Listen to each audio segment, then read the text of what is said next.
শ্রীকৃষ্ণকে বিষ্ণুর সুদর্শন চক্র দিয়েছিলেন বিষ্ণুরই আর এক অবতার, নারায়ণের ষষ্ঠ অবতার কুঠারধারী পরশুরাম। তিনি শ্রীকৃষ্ণকে প্রদান করেছিলেন। তাহলে শ্রীকৃষ্ণের মৃত্যুর পর সুদর্শন চক্র আবার ফেরত গিয়েছিল পরশুরামের কাছে? যদি তাই নাই হয়, তবে কোথায় গেল এখন সুদর্শন চক্রটি?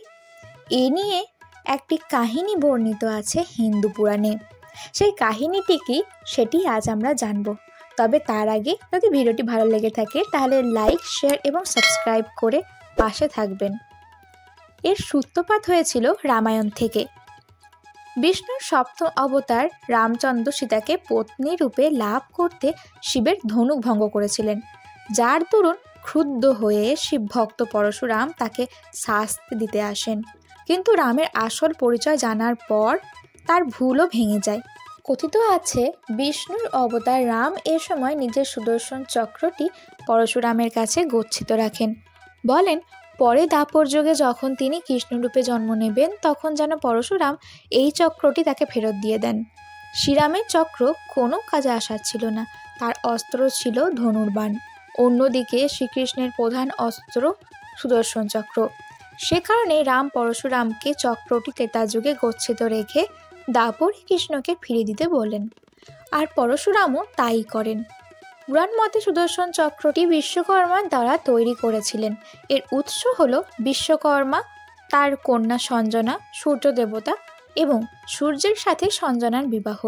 যাই হোক, সূর্যের স্ত্রী সঞ্জনা সূর্যের জ্বলন্ত আলো ও উত্তাপের কারণে তার কাছে যেতে পারতেন না। সঞ্জনা তার পিতাকে এ বিষয়ে অবহিত করলে বিশ্বকর্মা সূর্যের তেজ কমিয়ে দেন, যাতে তার কন্যা তার সাথে থাকতে পারে।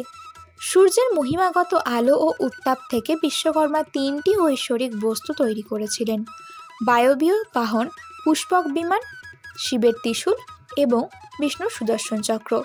ভগবান শ্রীকৃষ্ণ তার ঐশ্বরিক সুদর্শন চক্র অন্তত 10টি ভিন্ন কাজে মহাভারতে ব্যবহার করেছেন। কেউ কেউ বিশ্বাস করেন ভগবান অগ্নির থেকে তার ঐশ্বরিক সুদর্শনা চাকরিটি পাওয়া। ভগবান কৃষ্ণ খাণ্ডব বনে বসবাসকারী দানব এবং অন্যান্য প্রাণীদের হত্যা করার জন্য সুদর্শন প্রয়োগ করেছিলেন, যা কোনোভাবেই মনুষ্য জগতের দ্বারা সৃষ্টি নয়। তাই এটির প্রয়োগ করা শ্রীকৃষ্ণ ছাড়া আর কারোর পক্ষেই কোনোদিনই সম্ভব ছিল না। বলা হয় যে কৃষ্ণ মানব রূপে বিষ্ণুর অবতার ছিলেন এবং এইভাবে কৃষ্ণের অত্যাবশ্যকীয় প্রয়োজনে এটি ব্যবহার করার অধিকার ও ক্ষমতা ছিল। তিনি বহুবার এটি ব্যবহার করেন এবং চলে যাওয়ার পর অস্ত্রটিও তার সঙ্গে চলে যায়। এটি নশ্বর পৃথিবীতে আর কখনো পাওয়া যাবে না। ভগবান বিষ্ণুর 10ম অবতার অবতীর্ণ হওয়ার সঙ্গে আবার চক্রটি তার হাতেই দেখা যাবে। ঠিক এই কারণে সুদর্শন চক্র এই মুহূর্তে আর কোনো প্রকারেই বর্তমান নয়। রাধে রাধে।